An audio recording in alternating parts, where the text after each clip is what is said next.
La lectura bíblica de hoy es de Tito, capítulo 1. Pablo, siervo de Dios y apóstol de Jesucristo, conforme a la fe de los escogidos de Dios y el conocimiento de la verdad que es según la piedad, en la esperanza de la vida eterna, la cual Dios, que no miente, prometió desde antes del principio de los siglos, y a su debido tiempo manifestó su palabra por medio de la predicación que me fue encomendada por mandato de Dios nuestro Salvador, a Tito, verdadero hijo en la común fe.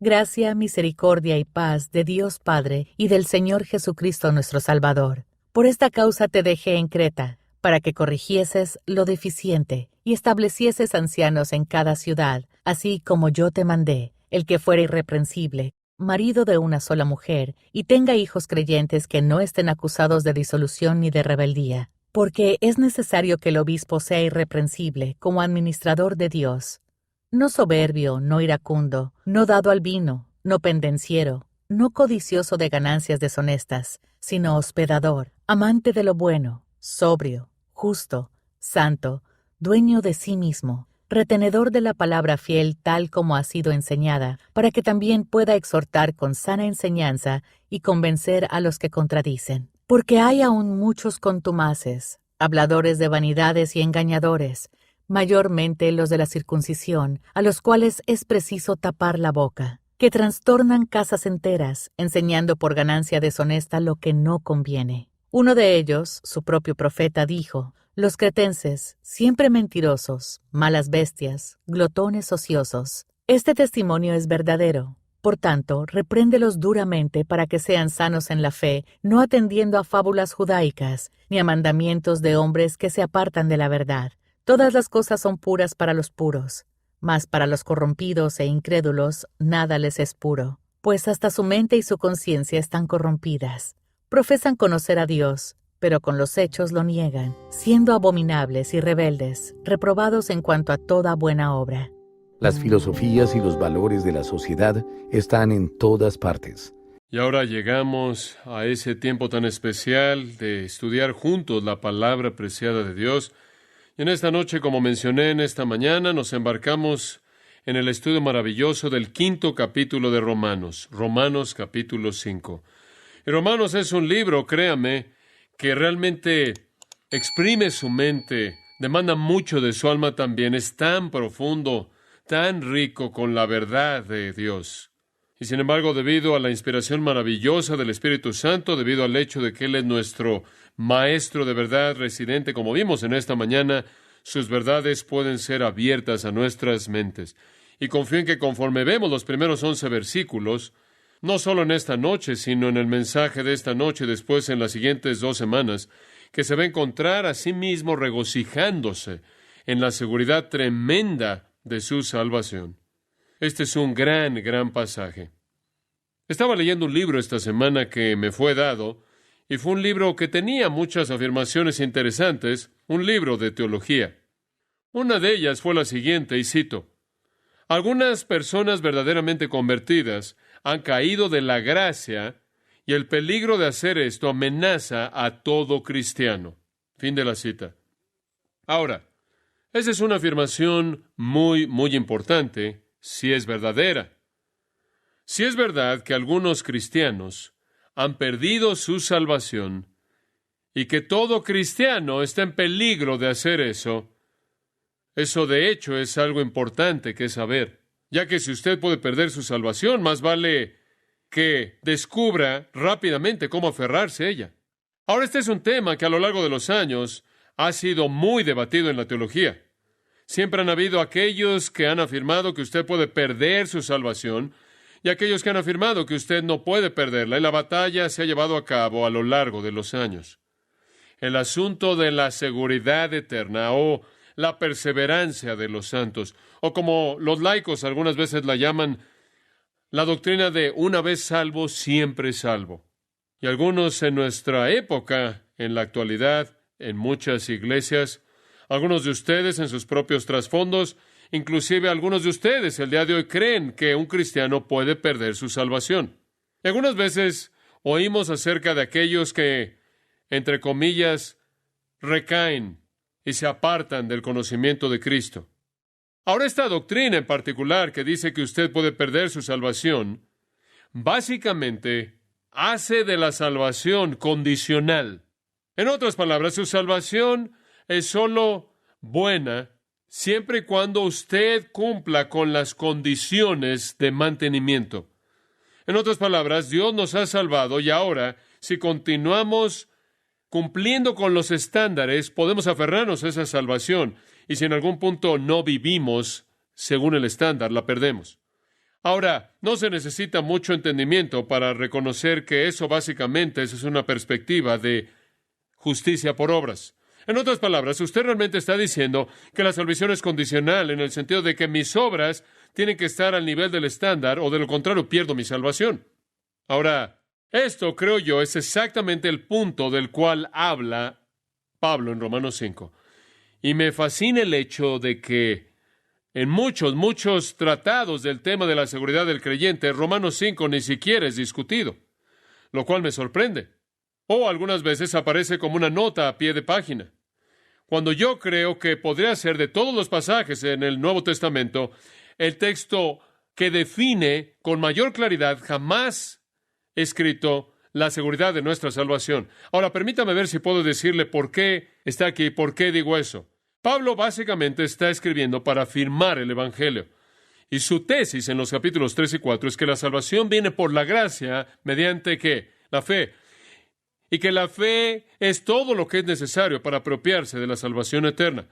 Ahora, esto es bastante revolucionario para un judío, francamente, quien ha sido criado en un sistema de justicia por obras de salvación. En otras palabras, al hacer ciertas obras, él gana el favor de Dios. Y francamente, eso es exactamente como todas las otras religiones del mundo están diseñadas en base a la bondad del hombre.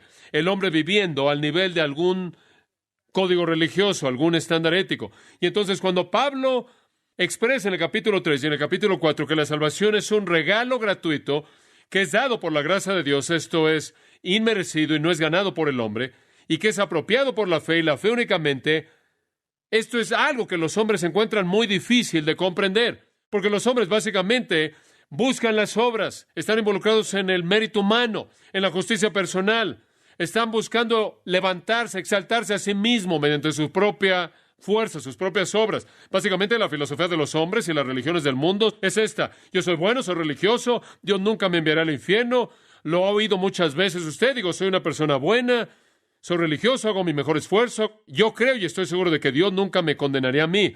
Y es muy difícil para la gente que ha sido creada y se le ha enseñado entender que entran al reino por ser buenos o por ser éticos o morales, o hay que es solo cuestión de fe, y particularmente el judío. Y debido a que Pablo discute en Romanos con un judío imaginario de vez en cuando, no dudo que eso esté en su mente exactamente aquí. Y él ha presentado este tratado largo acerca de Abraham siendo justificado por la fe como una ilustración de la justificación por la fe en el capítulo 3. Ahora, inmediatamente un judío va a decir esto: Pablo, tú dices que la fe es lo único que se necesita para la salvación. Tú dices que la fe es suficiente. ¿Estás seguro de que es suficiente? Digo, ¿estás seguro de que entras por fe y eso es todo? Digo, una vez que estás ahí, ¿no tienes que mantener algún tipo de estándar? ¿No se demanda que vivas a cierto nivel o lo vas a perder? ¿Estás seguro de que es por fe y fe únicamente por lo que entramos y permanecemos? Parece simplificado en exceso. ¿Estás seguro de que va a funcionar? ¿Puede la fe mantenernos salvos? Digo, no tenemos que vivir a cierto nivel. ¿O qué hay acerca del juicio futuro? ¿Pablo, es la fe suficiente para asegurarnos de que vamos a escapar la condenación de Dios en el tiempo del gran juicio? ¿O pudieron haberlo cuestionado de esta manera? ¿Qué mantiene esta salvación por la fe? Si entramos por la fe, ¿qué nos mantiene ahí? ¿Qué la mantiene? Y yo creo que esa es la razón por la que el capítulo 5 está aquí. Porque Pablo está hablando directamente de ese punto. Porque la pregunta natural que van a tener es demasiado fácil. Digo, simplemente entras y estás adentro para siempre y todo es por gracia y todo es por fe y eso es todo. Y sabe una cosa, algunas veces tenemos el mismo problema. De hecho, si anda usted por todos lados promoviendo la doctrina de la seguridad eterna, esto es, usted es salvo por los siglos de los siglos para siempre, invariablemente se va a encontrar con alguien que no cree eso y le van a hacer la pregunta, esa misma pregunta. ¿Me estás diciendo que puedes volverte un cristiano y hacer lo que quieres? Y esa es inevitablemente la pregunta que van a hacer. Se me ha hecho esa pregunta 100 veces. Digo, cuando te vuelves un cristiano, ¿no hay estándar? Después de eso, ¿puedes hacer lo que quieras? ¿Acaso tu salvación de alguna manera no depende de tu obediencia y demás? Ese es precisamente el punto del que Pablo habla en este pasaje. Y él presenta 6 grandes eslabones en una cadena que encadena a un creyente verdadero eternamente al Salvador. 6 grandes eslabones en la cadena que encadena a un creyente de manera eterna al Salvador. Y vamos a ver cada uno de estos 6, quizás 2 en esta noche, 2 la próxima semana y 2 la semana después. Y son 6 grandes verdades, créame, 6 grandes realidades. Si la cadena es tan segura, digo, después de esas 3 semanas, usted va a salir de aquí sabiendo con certeza total que si usted ha venido a Jesucristo, usted le va a pertenecer a Él para siempre. Eso es algo maravilloso que saber. Yo odiaría vivir en inseguridad eterna. Ahora, hay 6 eslabones en la cadena. Y vamos a verlos conforme avanzamos a lo largo del texto. Ahora, permítame decirle otra cosa. Una de las cosas que Satanás hace al atacar a un cristiano es atacarlo en el punto de su certeza de salvación. A Satanás le gusta que dudemos de nuestra redención. Esa es la razón por la que cuando usted se pone la armadura en Efesios 6, dice, vestíos del yelmo, del casco de la salvación. Y Pablo, al escribirle a los tesalonicenses, definió eso aún más al llamarlo el yelmo de la esperanza de la salvación. ¿Por qué? Porque Satanás quiere asestar golpes devastadores en contra de su cabeza en el área de la duda. Dudar que usted realmente es salvo, dudar que usted realmente es redimido, dudar que Dios realmente lo tiene en la palma de su mano para siempre, dudar que usted realmente le pertenece a Dios. Quiere que usted crea que de alguna manera, usted ha perdido su redención y entonces Él irrumpe en contra de usted al hacerlo sentir inseguro, intimidándolo. Y entonces usted debe ponerse el casco de la esperanza, de la confianza de que usted realmente es redimido. Y quiero ayudarle a ponerse el casco y mostrarle por qué usted puede saber que usted le pertenece a Dios para siempre.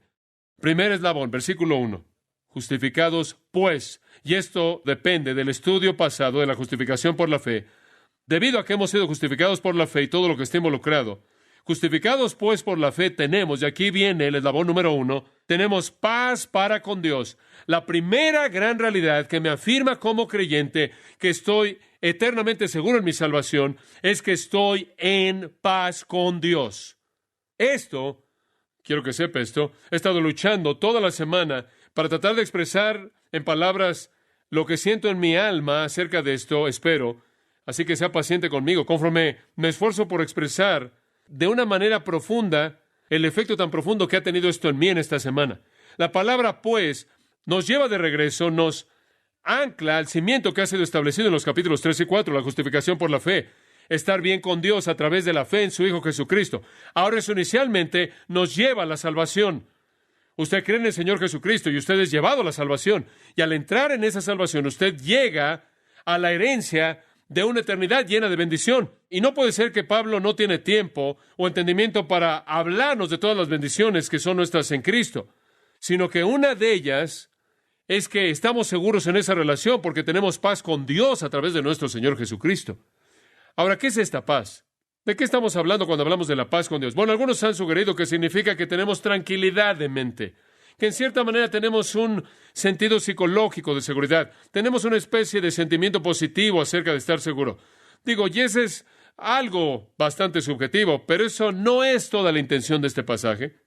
Esto no es subjetivo, esto es objetivo. No habla de sentimientos, habla de una relación. Los sentimientos no son el punto aquí.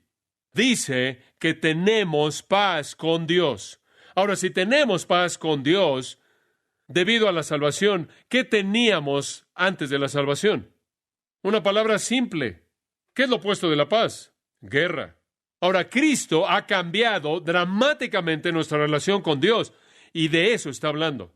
Estábamos en guerra, por así decirlo. Dios era nuestro enemigo y nosotros éramos su enemigo.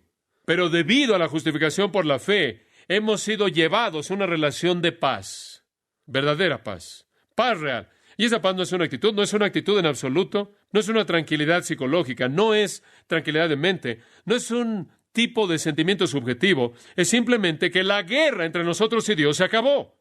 ¿Entiende usted eso? La guerra se acabó. Ahora es en este punto precisamente que creo que la mayoría de la gente no entiende el punto de este texto, porque la gente siempre dice, oye, Nunca he estado en guerra con Dios. A mí me cae bien Dios. Pero la Biblia dice que antes de que usted venga a Cristo, usted está en guerra con Dios. Y algunas personas podrán decir, bueno, espera un momento, yo soy religioso y no tengo nada contra Dios, yo creo en Dios y yo inclusive estoy preocupado por lo que Él piensa. Yo no me veo a mí mismo como un enemigo de Dios. Yo no me veo a mí mismo involucrado de manera activa en ir en contra del reino de Dios. Yo no me veo a mí mismo de manera abierta en ir en contra de su plan divino y su propósito y su voluntad. No me veo a mí mismo en guerra con Dios. Es correcto. Yo estoy de acuerdo con eso y ese no es el punto. El punto no es que usted esté en guerra con Dios. ¿Sabe usted cuál es el punto? Dios está en guerra con usted. Eso es diferente, ¿no es cierto? Porque usted podrá decir, bueno, yo no me veo a mí mismo peleando contra Dios.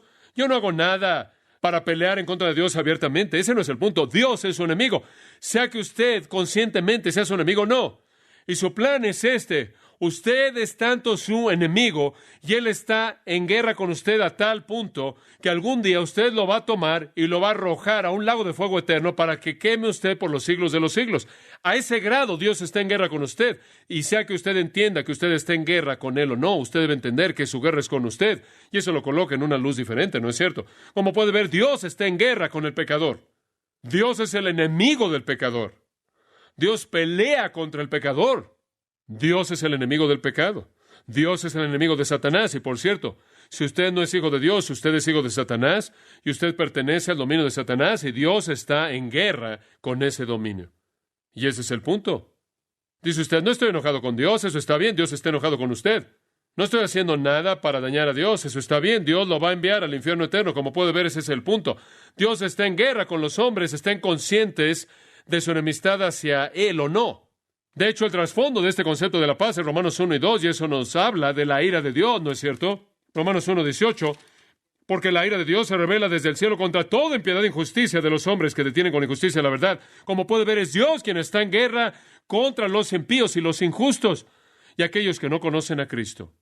De hecho, Dios inclusive dice que si usted no abraza a Jesucristo, usted es anatema. Usted está maldecido. En Éxodo 22, 24, dice, y mi furor se encenderá y os mataré a espada, y vuestras mujeres serán viudas y huérfanos vuestros hijos. Deuteronomio 32 dice, me han movido a celos con aquello que no es Dios, me han provocado a ira con sus vanidades, y voy a moverlos, los voy a provocar a celos con aquellos que no son un pueblo, y los voy a provocar a ira con una nación insensata, porque un fuego es encendido en mi ira, y va a arder hasta el más bajo infierno, va a consumir la tierra con su abundancia, y va a incendiar el cimiento de los montes. Dios está furioso. ¿Y con quién está furioso? Con los pecadores. Con los pecadores está enojado. Josué 23, 16 dice, cuando han transgredido el pacto de Jehová vuestro Dios, que Él los mandó, y han ido, y vayan y sirvan otros dioses, y se postren ante ellos, entonces la ira de Jehová se encenderá en contra de vosotros, y perecerán rápidamente de la buena tierra que Él os ha dado. En 2 de Reyes 22, 13 dice, grande es la ira de Jehová, que se enciende contra nosotros, porque nuestros padres no han oído las palabras de este libro para hacer según a todo lo que está escrito acerca de nosotros. En Isaías 5, versículo 25 dice, por lo tanto, la ira de Jehová ardió en contra de su pueblo, y Él ha estirado su brazo contra ellos, y los ha herido, y los montes temblaron, y sus cadáveres fueron despedazados en medio de la calle, porque toda esta ira todavía no se ha vuelto, sino que su mano todavía continúa estirada. En Isaías 13, versículo 9 dice, el día de Jehová viene cruel con ira y con ira intensa para desolar la tierra, y Él destruirá a los pecadores de ella. Por lo tanto, dice en el versículo 13, sacudiré los cielos y la tierra será removida de su lugar, y la ira de Jehová de los ejércitos, y en el día de su ira intensa. Y sigue así a lo largo de Isaías y después Jeremías. En Nahum dice, en ese profeta menor, Dios es celoso, Jehová se venga y está furioso. Jehová se vengará de sus adversarios y guardará la ira para sus enemigos. Entonces, los hombres quizás no estén enojados con Dios, pero Dios está muy, muy enojado con ellos. Y esa es la razón por la que son enviados al infierno. Y Él está enojado con ellos debido a su pecado no arrepentido. En Efesios 5, versículo 6 dice, ninguno se engañe con vanas palabras, porque debido a estas cosas viene la ira de Dios en contra de los hijos de desobediencia. Y cuando Jesús viene regresando en Apocalipsis 19, de su boca sale una espada filosa, y con ella mata a las naciones, y gobierna con vara de hierro, y pisa el lagar de la ira del Dios Todopoderoso. Ahora, el resumen de toda esta actitud es expresado de la mejor manera en el Salmo 7, versículo 11. Simplemente escúchelo. Esto es lo que dice: Dios juzga al justo y Dios está airado contra el impío todos los días. El punto es que Dios está en guerra con el impío. Son hijos de ira. Son enemigos, dicen Romanos 8, 7 y 8. Enemigos de Dios. De vez en cuando tengo el privilegio de hacer estudios bíblicos y servicios de capilla para los equipos deportivos profesionales en nuestra ciudad. Y algunos años atrás, cuando Jorge Allen era el entrenador de los Rams y estaba involucrado en hacer esto, y le pregunté a alguno de los jugadores un día y le dije: ¿cómo es que Jorge Allen se siente acerca de estas capillas? Y él dijo: Jorge nos dijo un día: mira, yo no sé si hay un Dios, pero me gusta tener estas capillas porque si hay uno, quiero asegurarme que esté de mi lado. ¿Quieres saber algo? Dios no está del lado de los pecadores. Dios no está del lado de los que rechazan a Cristo. Él es su enemigo. Él busca su destrucción. Ahora, con eso como trasfondo, ¿qué cree que significa cuando dice tenemos paz para con Dios? ¿Eso se oye bien para usted? ¿Eso se oye maravilloso para usted ahora? Seguro se oye bien para mí. Tenemos paz con Dios. Y no es que hicimos algo y lo tenemos desde nuestro extremo. Es algo que lo satisfizo a Él. ¿Qué fue? Fue la obra perfecta de Jesucristo. Y Dios derramó su furia y su ira en Cristo. Y lo dice al final del versículo 1. Por medio de nuestro Señor Jesucristo, Cristo, Dios fue apaciguado, por así decirlo, ya que toda su venganza y todo su enojo y toda su ira encontró su furia plena en Cristo en la cruz, ¿no es cierto? Y tenemos paz con Dios. Hombre, es tan bueno saber eso. Ese es mi nuevo estatus.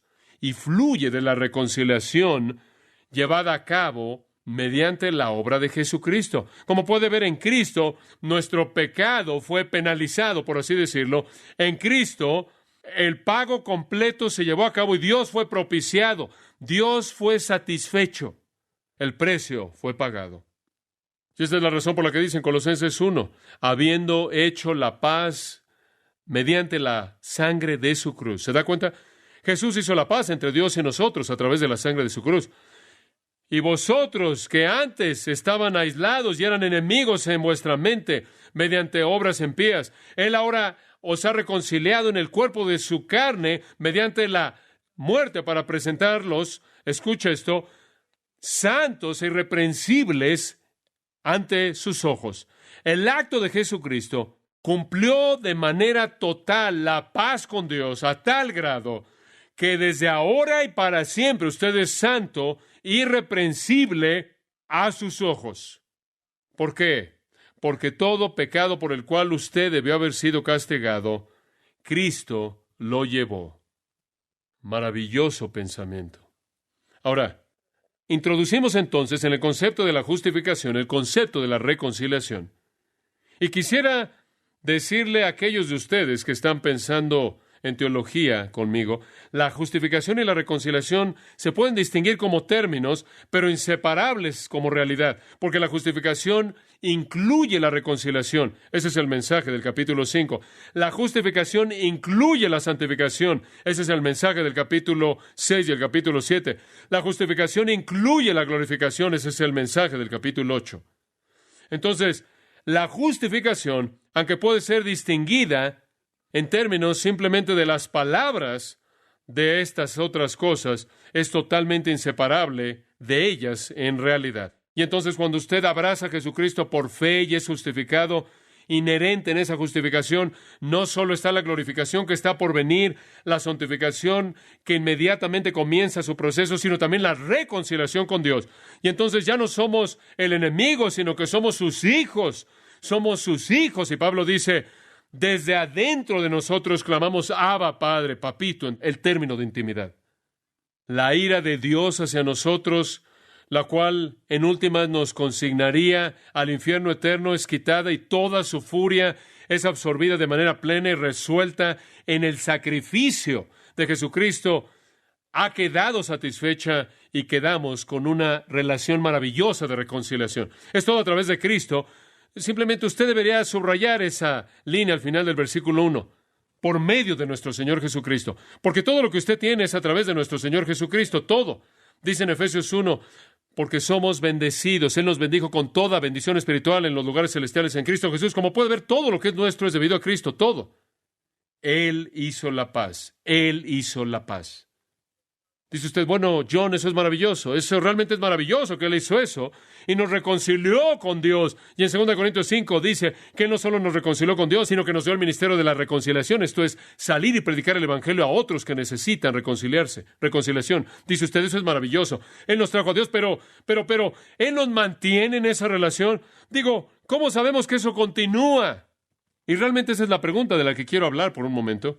Como puede ver, Jesús no solo, ahora escucha esto, muy importante, Él no solo nos reconcilió con Dios inicialmente, sino que mantiene esa reconciliación. Y esa es su obra sumo sacerdotal. ¿Entiende eso? 1 Juan 1:7 dice que Él continúa limpiándonos de todo, ¿qué? Pecado. Como puede ver, la limpieza continua, la intervención como mediador continua, el lavado continuo de nuestro pecado provee para nosotros el que se mantenga esa reconciliación. ¿Se da cuenta? Entonces usted tiene dos verdades tremendas que realmente no pueden ser percibidas. Por un lado, estamos en paz con Dios para siempre, porque todo pecado que jamás cometeremos ya fue llevado por Cristo. Y entonces no hay nada que viole nuestra reconciliación, ya que el pecado por el cual deberíamos ser expulsados ya fue pagado y cubierto. Inclusive, en el caminar diario en el mundo conforme pecamos, el Señor continúa limpiando y continúa limpiando, de tal manera que somos mantenidos en reconciliación no solo por el acto pasado de Cristo en la cruz, sino mediante la obra actual mediadora de Cristo a la diestra de Dios, su ministerio sumo sacerdotal. Dice que Él vive perpetuamente ¿para qué? Hacer intercesión por nosotros. ¿No es eso maravilloso? Estoy en paz con Dios. ¿Por cuánto tiempo? Mientras Jesucristo vive. ¿Y por cuánto tiempo vive Él? Perpetuamente. Quien intercede por nosotros.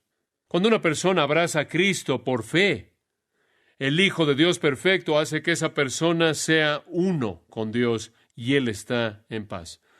Y hay un corolario que debemos mencionar. No puedo evitar sino pensar en esto. Cuando usted ama al Señor Jesucristo, usted realmente invita a una relación de paz con su Padre, ¿no es cierto? Digo, si usted quiere llegar a mí, ame a mis hijos, ¿verdad? Y sabe una cosa, en el Salmo 2 el Padre dice, honrad al Hijo, besad al Hijo, para que no se enfurezca. Y cuando Jesús vino al mundo, el Padre dijo, este es mi ¿qué? Mi Hijo amado, ¿qué? A Él oíd, a Él oíd. Y a los Corintios el Espíritu de Dios dice, más vale que amen al Señor Jesucristo o serán anatema. Y en un sentido muy personal y maravilloso, creo que cuando amamos al Hijo ganamos el amor del Padre. El misionero famoso David Livingstone pasó 1 año o 2 con cierta tribu en la parte sur de África. Y él fue al interior con su esposa y tenían un pequeño bebé en ese entonces a predicarle a otra tribu. Después de que le predicó a esta otra tribu, regresó a la primera tribu y los encontró en situaciones difíciles porque una tribu vecina había atacado a la tribu donde ellos habían estado por un par de años.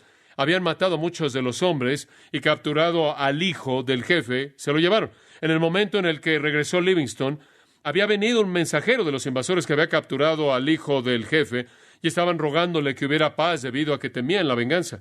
El jefe de la tribu herida, quien deseaba solo vivir en paz con sus vecinos, le dijo a David Livingstone, ¿cómo puedo estar en paz con ellos quien tienen a mi hijo prisionero?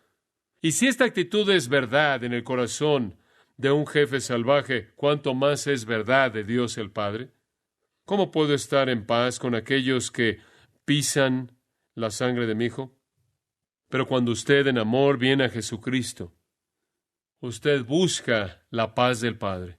Y debido a que Cristo ha muerto en la cruz para pagar la paga de todo el castigo que usted merece, y toda esa paga ha sido satisfecha, toda esa furia ha sido liberada, toda esa ira ha sido satisfecha, Dios puede estar en paz con usted.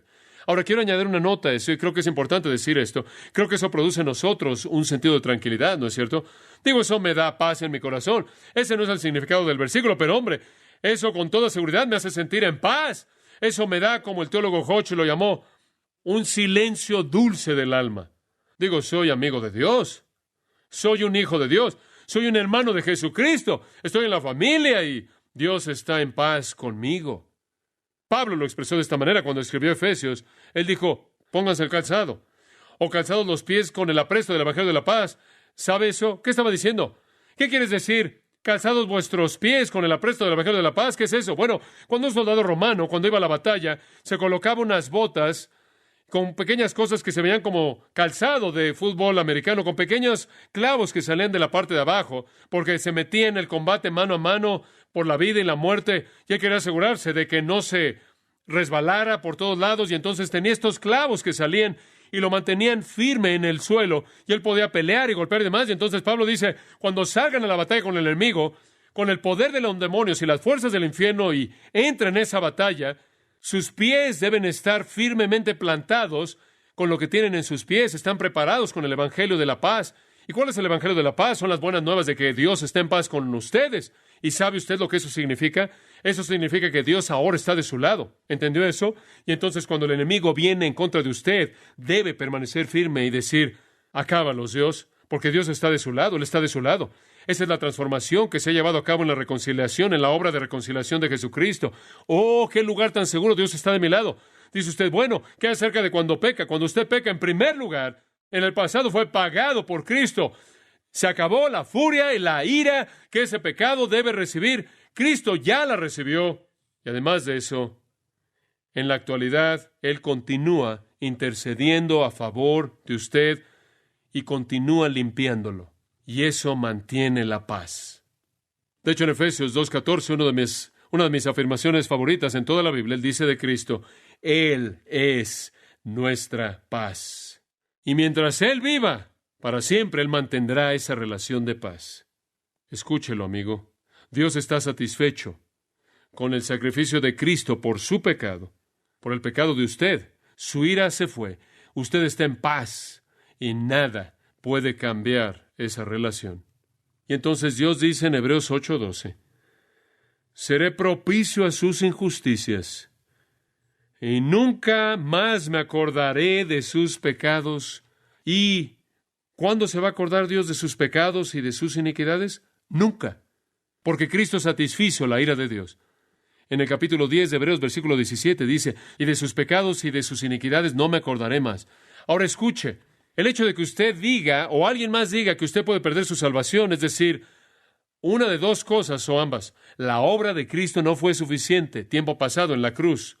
La obra sumo sacerdotal actual de Cristo tampoco es suficiente. ¿Quiere usted decir eso? Difícilmente. Segundo eslabón. ¿Cree usted que ese fue bueno? Escuche, a ver este. Y vamos a llegar hasta aquí. El primer eslabón que nos asegura eternamente al Salvador es paz con Dios. El segundo es estar firme en la gracia. Estar firme en la gracia. Versículo 2. ¿Por quién? Antecedente, nuestro Señor Jesucristo. Por quien también tenemos entrada. Encierra en un círculo esa palabra en su Biblia. Tenemos entrada por la fe a esta gracia en la cual estamos firmes. Deténgase ahí. No estamos entrando y saliendo de la gracia. Estamos, ¿qué? Firmes en ella. No estamos entrando y atravesando por ella. Estamos firmes en ella. Firmes en la gracia. Mi cerebro débil no puede tocar los límites de esta verdad. Es tan vasto y tan profundo y toda palabra es tan poderoso. Comienza, ¿por quién? ¿Por quién? Jesucristo. Todo es debido a Él. El pensamiento clave en el texto entero es la obra mediadora de Jesucristo. A través de su obra mediadora maravillosa por su muerte, Él nos lleva a Dios y a la paz. Y observe esto y dice, por quien también tenemos entrada por la fe. De nuevo, ahora permítame detenerme en esta palabra, entrada. Es una palabra monumental, es una palabra asombrosa, es una palabra que nos sacude, es una palabra infinitamente incomprensible, es una palabra que va más allá de la perspectiva de un judío, el llegar a concebir que alguien en la tierra podía tener entrada o acceso a Dios. ¿Por qué? Porque todo lo que un judío jamás había sabido, había conocido en toda su vida, era que Dios es el totalmente absoluto y absolutamente inaccesible. ¿No sabía él eso? ¿No lo creía eso? A lo largo de su historia entera, eso era lo único que sabían. Y por cierto, la palabra entrada aquí, esta palabra es usada 3 veces, es usada aquí, y es usada en Efesios 2:18 y 3:12, y siempre habla de acceso a Dios. Él nos ha dado acceso, entrada a Dios, y un judío nunca habría sabido eso. De hecho, ¿qué le pasaba a un judío si se acercaba a Dios? Él habría sido consumido. Si usted regresa, por ejemplo, y simplemente le voy a dar una ilustración de esto del texto, en el capítulo 19 de Éxodo, podría pasar usted ahí por un momento. Éxodo 19, Dios está dando la ley en el monte Sinaí. Y en el versículo 9 dice, entonces Jehová dijo a Moisés, aquí yo vengo a ti en una nube espesa, para que el pueblo oiga mientras yo hablo contigo, y también para que te crean para siempre. Y Moisés refirió las palabras del pueblo a Jehová. Y Jehová dijo a Moisés, ve al pueblo y santifícalos hoy y mañana, y laven sus vestidos, y estén preparados para el día tercero, porque al tercer día Jehová descenderá a ojos de todo el pueblo sobre el monte Sinaí. Versículo 12, y señalarás término al pueblo en derredor, diciendo, guardaos, no subáis al monte, ni tocáis sus límites, cualquiera que tocar el monte de seguro morirá. Digo, Dios va a estar arriba, y ustedes van a estar ahí, y no se acerquen a Dios, o están muertos. Y versículo 13 dice, no lo tocará mano, porque será apedreado o aseteado, sea animal o sea hombre, no vivirá. Cuando suene largamente la bocina, subirán al monte. Y descendió Moisés del monte al pueblo, y santificó al pueblo, y lavaron sus vestidos, y dijo al pueblo, estad preparados para el tercer día, no toquéis mujer, ninguna relación sexual. Aconteció que al tercer día, cuando vino la mañana, vinieron truenos y relámpagos, y espesa nube sobre el monte, y sonido de bocina muy fuerte, y se estremeció todo el pueblo, que estaba en el campamento. Ahora se van a reunir con Dios. Es una ocasión contenta, cálida. El lugar entero está explotando como un volcán. Relámpagos, truenos, fuego, furia. El pueblo está temblando. Este sonido de trompeta resonando en sus mentes. Se han estado purificando por 3 días. Realmente es una ocasión muy importante. Y Moisés sacó del campamento al pueblo para recibir a Dios, y se detuvieron al pie del monte. Todo el monte Sinaí humeaba, porque Jehová había descendido sobre él en fuego, y el humo subía como el humo de un horno, y todo el monte se estremecía en gran manera. El sonido de la bocina iba aumentando en extremo. Moisés hablaba, y Dios le respondía con voz tronante. Y descendió Jehová sobre el monte de Sinaí, sobre la cumbre del monte, y llamó Jehová a Moisés a la cumbre del monte, y Moisés subió. Y Jehová dijo a Moisés, desciende, ordena al pueblo que no traspase los límites para ver a Jehová, porque caerá multitud de ellos. Y también que se santifiquen los sacerdotes que se acercan a Jehová, para que Jehová no haga en ellos estrago. Moisés dijo a Jehová, el pueblo no podrá subir al monte Sinaí, porque tú nos has mandado, diciendo, señala límites al monte y santifícalo. Y Jehová le dijo, ve, desciende y subirás tú y Aarón contigo, mas los sacerdotes y el pueblo no traspasen el límite para subir a Jehová, no sea que hagan ellos estrago. Entonces Moisés descendió y se lo dijo al pueblo. Ahora usted puede regresar a Romanos. Digo, esto es algo bastante aterrador, ¿no es cierto? Una cosa que Dios estableció desde el principio, conforme sacó a estas personas de Egipto para llevarlos a su tierra, es que ustedes no tienen acceso a Dios. Ahora, ¿por qué cree usted que Él quería que ellos supieran eso? Porque Él les estaba enseñando una lección muy importante acerca de su santidad total y la impiedad total del hombre. Y no había manera en la que hubiera acceso en absoluto. Inclusive cuando Dios estableció el tabernáculo, Él estableció el templo en su lugar. Podían llegar hasta cierto punto. Los gentiles podían llegar hasta cierto punto, no más. Las mujeres podían llegar hasta cierto punto, no más. Los hombres podían llegar hasta cierto punto, no más. Los sacerdotes podían llegar hasta cierto punto, no más. Y solo había un sacerdote que un día al año podía entrar a la presencia de Dios, y ese fue el sumo sacerdote. Después de todo tipo de limpieza de ritual, Él entraba ahí y rociaba la sangre lo más rápido que podía y se salía. Digo, eso era lo único que sabían, que no te podías acercar a Dios. Y la gente que trataba de acercarse a Dios fuera de la prescripción de Dios, morían en el punto. ¿Usted cree que Nadab y Abiú, quienes entraron y ofrecieron incienso extraño o fuego extraño al Señor, y cayeron muertos ahí en el momento? ¿Usted piensa en Coré, Datán y Abirán, que trataron de funcionar como sacerdotes bajo el Dios Altísimo para entrar y acercarse a Dios, y el suelo los tragó? Ahora, si ellos sabían algo, ellos sabían que Dios era inaccesible. Solo el sumo sacerdote podía entrar al lugar santísimo una vez al año, y eso fue después de que atravesaba por una purificación especial, y solo para que saliera rápidamente. El acceso, la entrada no era una palabra en su vocabulario religioso. Y ningún hombre pecaminoso en la actualidad tiene entrada a Dios. Pero la muerte de Cristo cambió eso. ¿No es eso maravilloso? Como puede ver, esta es la razón por la que el Evangelio era tan difícil de entender para un judío.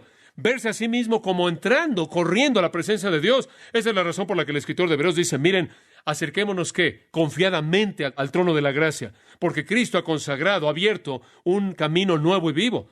Mateo 27:51 dice que cuando Jesús fue crucificado, ¿qué le pasó al velo en el templo? Fue rasgado de arriba hacia abajo. ¿Por qué? Por la entrada, acceso a Dios. Y esa es la razón por la que Hebreos 4:16 dice, acerquémonos confiadamente al trono de la gracia, para hallar misericordia y hallar gracia. Bueno, antes, si usted se acercaba a Dios, no podía encontrar misericordia y gracia, encontraba muerte. En Jeremías 32 tenemos una gran enseñanza reflejando el nuevo pacto, y dice ahí, Serán mi pueblo y yo seré su Dios. No me volveré de ellos de hacerles bien, sino que colocaré mi temor en sus corazones y no me apartaré de ellos. Serán mi pueblo y yo seré mi Dios, y continuaré haciéndoles bien, y continuarán, dice él, acercándose a mí.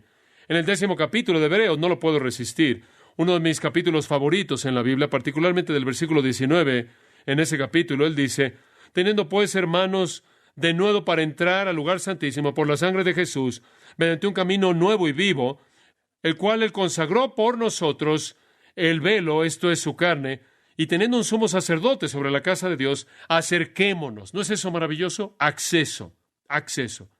Entonces, acceso o entrada es una palabra rica. Por cierto, la palabra secular de esa palabra en el griego con frecuencia se refiere a un lugar de refugio o a un muelle para una nave, un barco en problemas. Dios entonces se convierte en un lugar de refugio, un muelle para nosotros en la aflicción. Ahora, cuando entramos ahí, ¿qué hemos encontrado? Obsérvelo, versículo 2. Tenemos entrada por la fe esta gracia en la cual estamos firmes. Esto va más allá de nuestra imaginación. Tenemos entrada a la gracia. Cuando entramos a la presencia de Dios, estamos firmes en la gracia. Esa es la razón por la que dice, acerquémonos confiadamente para obtener gracia. Porque cuando entramos, estamos firmes en la gracia. Estar significa solo eso, histemia, estar firme, estar sólido, estar fijo, permanecer. Y estamos permaneciendo en un estado de gracia. Ahora, ¿qué es gracia? ¿Qué es gracia? Es favor inmerecido, ¿verdad? De hecho, si usted quisiera una definición de la gracia, esto es lo que yo diría.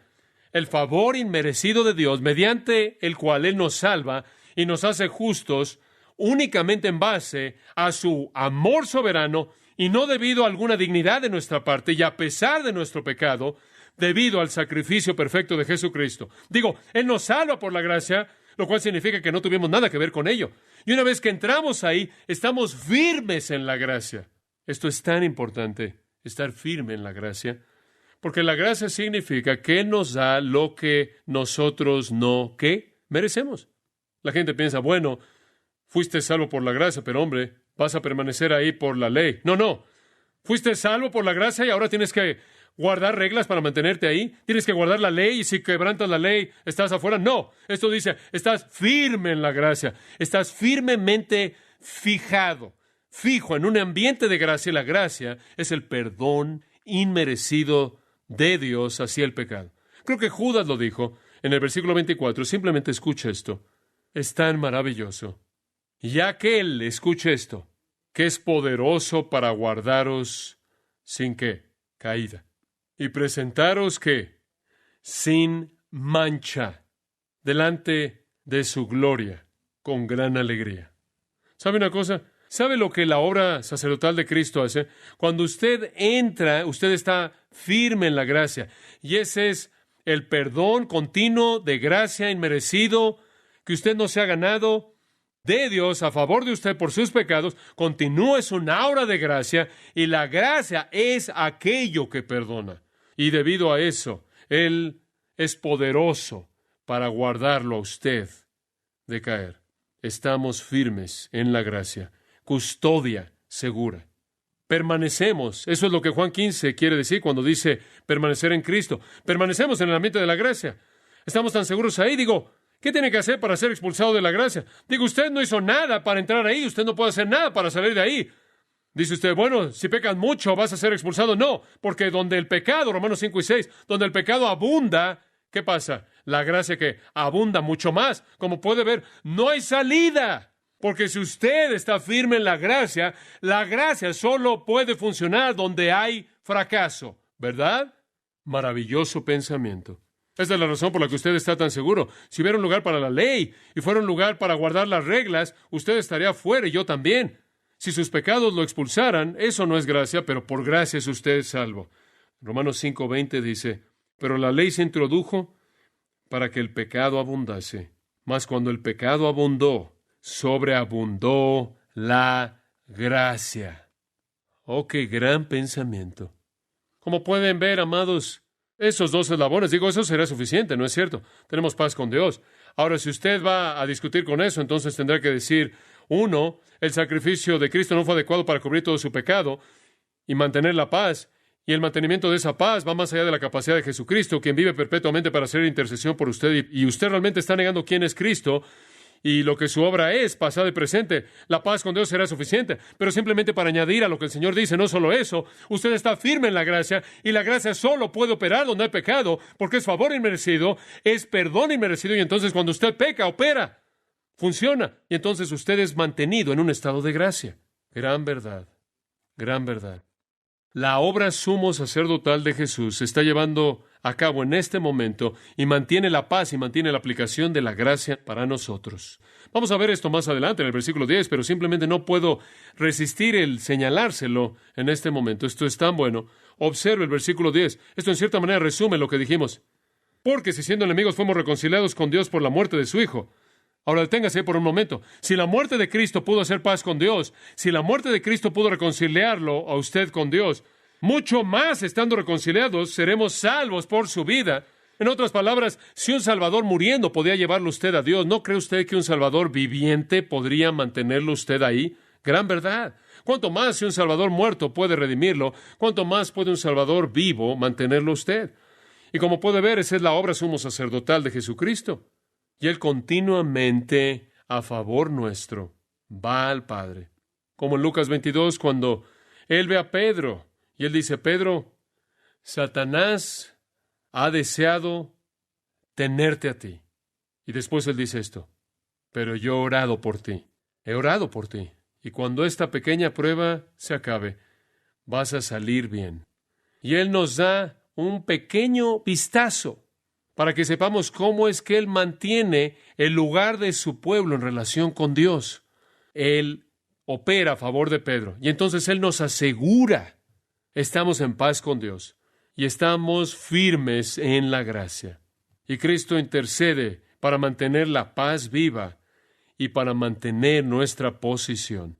Arthur Pink, creo yo, tiene una gran afirmación. Él dice, y cito, es absoluta y totalmente imposible que la sentencia del juez divino jamás sea revocada o revertida.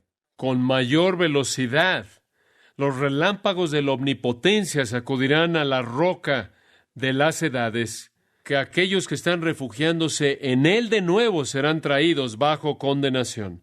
Fin de la cita. No puede pasar. El juez emitió un veredicto y permanecerá para siempre. Pablo dice, yo sé a quién he creído y estoy seguro que es poderoso para ¿qué? Para guardar. Ese es 2 de Timoteo 1:12. Estoy seguro que es poderoso para guardar mi depósito para aquel día. Confianza en Dios. En Hebreos, y simplemente voy a cerrar. En Hebreos 10, observe esto y vamos a llegar a una gran conclusión. Hebreos 10:10. En esa voluntad somos santificados mediante la ofrenda del cuerpo de Jesucristo hecha una vez para siempre. No es como el sacerdocio antiguo. Ciertamente todo sacerdote está día tras día ministrando y ofreciendo muchas veces los mismos sacrificios que nunca pueden quitar los pecados. Pero Cristo, habiendo ofrecido una vez para siempre un solo sacrificio por los pecados, se ha sentado a la diestra de Dios. De ahí en adelante, esperando hasta que sus enemigos sean puestos por estrado de sus pies. Porque con una sola ofrenda hizo perfectos para siempre a los santificados. Él los ha perfeccionado para siempre. Pero el coup de grâce de todo esto está en Romanos capítulo 8, versículo 31. Escuche esto. ¿Qué pues diremos a esto? ¿Qué es nuestra respuesta? Si Dios es por nosotros, ¿qué?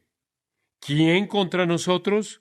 Si estamos en paz con Dios y Dios está de nuestro lado, ¿quién es mayor que Dios que puede cambiar eso? ¿Cuál es la respuesta? Nadie. El que no escatimó a su propio Hijo, sino que lo entregó por todos nosotros. En otras palabras, si Dios nos dio lo mejor que tenía su Hijo, ¿cómo no nos dará también con Él todas las cosas? En otras palabras, si Él dio el regalo supremo en su Hijo para redimirnos, ¿no cree usted que Él va a dar lo que se necesite por guardarnos? Eso ciertamente es menos que su Hijo. Y después, versículo 33. ¿Quién acusará a los escogidos de Dios? ¿Quién va a condenarnos? ¿Quién va a acusarnos? ¿Dios? ¿Quién nos justifica? ¿Quién es el que condenará? Cristo es el que murió, más aún el que también resucitó, el que además está a la diestra de Dios, el que también, ¿qué? ¿Intercede por nosotros? ¿Cree usted que el juez que dijo que éramos libres del juicio y nos libró va a revertir su veredicto? En absoluto. No hay una corte más elevada que la de ese juez. Y si ella nos ha dado el regalo supremo en su Hijo para redimirnos, ¿acaso no nos dará dádivas menores para guardarnos? Entonces, el estado de paz con Dios y el estado de estar firmes en la gracia no es un estado de riesgo. Estamos sobre suelo firme. Él nos sostiene. Él es su lado maravilloso. Nuestro lado es que nosotros perseveramos, obedecemos, andamos en obediencia. ¿Por qué? Ahora escuche con atención. Porque parte de guardarnos a nosotros es capacitarnos por su Espíritu para caminar en obediencia. Esto es tan importante. Entonces, cuando usted ve a alguien que usted cree que es cristiano y de pronto se aparta, 1 Juan 2:19 dice, salieron de nosotros porque no eran de nosotros, porque si hubieran sido de nosotros habrían permanecido con nosotros. ¿Por qué? Porque Dios no solo guarda a aquellos que son suyos desde su lado, sino que Él implanta el Espíritu en ellos y les da el poder por el Espíritu para perseverar, para caminar en obediencia. Entonces, si usted quiere atacar la seguridad del creyente, usted está atacando en primer lugar a Dios. Usted está diciendo que Él cambió su veredicto. En segundo lugar, usted está atacando a Cristo. Usted está diciendo que su obra en la cruz fue inadecuada, su obra sumo sacerdotal no puede mantenernos. Y después usted está atacando al Espíritu Santo al decir que Él no tiene la capacidad de hacer que el creyente persevere, y una desacreditación de la Trinidad entera se encierra en una negación de la seguridad del creyente. ¿Lo hace esto sentirse seguro? Esas solo son 2 de 6. Horacio Bonar, el gran santo de Dios, escribió estas palabras majestuosas. Se las leo en conclusión, y cito: Tus obras, no mías, oh Cristo, hablan gozo a este corazón. Me dicen que todo está hecho. Despiden a mi temor. ¿A quién más que a ti acudiré, Señor, el único que puede expiar el pecado? Tus dolores, no los míos, oh Cristo, sobre el árbol vergonzoso han pagado el precio completo de la ley y han comprado la paz para mí. Tus lágrimas, no las mías, oh Cristo, han lavado mi culpabilidad y me han llevado a un día bendito. Tus cadenas, no las mías, oh Cristo, me han desatado de mi cadena y me han soltado de las puertas de mi prisión para que nunca sea esclavizado más. Tus heridas, no las mías, oh Cristo, pueden sanar mi alma herida, mi alma golpeada. Tus heridas, no las mías, contienen el bálsamo que me restaura. Tu sangre, no la mía, oh Cristo, tu sangre derramada tan libremente puede limpiar mis manchas más oscuras y limpiar mi culpabilidad. Tu cruz, no la mía, oh Cristo, ha llevado la carga terrible de pecados que ni el cielo ni la tierra podían llevar más que Dios. Tu muerte, no la mía, oh Cristo, ha pagado la recompensa que se debía. 10,000 muertes como las mías habrían sido demasiado pocas. Tu justicia, oh Cristo, solo la tuya puede cubrirme. Ninguna justicia me puede salvar a menos de que sea la tuya. Solo tu justicia puede vestir, y de manera hermosa, y la enredo a mi alma. En esto vivo y muero. Oremos. Padre de gracia, qué día tan bendito. Oh, qué gran confianza ha inundado nuestros corazones conforme vemos que estamos en paz con Dios y que estamos firmes en gracia. Gracias por eso. Llena nuestros corazones de gratitud. Levanta nuestras almas en alabanza a ti. Nosotros que no merecemos ni siquiera el acceso inicial, no merecemos que seamos guardados en ese lugar para que algún día seamos presentados sin mancha, irreprensibles ante ti. Oh, gracias, no solo por la obra redentora de Cristo en el pasado, sino por la obra sumo sacerdotal de Cristo en el presente, en la actualidad, que continúa limpiando. Gracias porque estamos en paz. Gracias porque estás de nuestro lado. Gracias porque tú eres nuestro defensor, nuestro amigo, a través de nuestro Señor Jesucristo, en cuyo nombre oramos. Amén. Amén. Amén. Amén. Amén. Amén.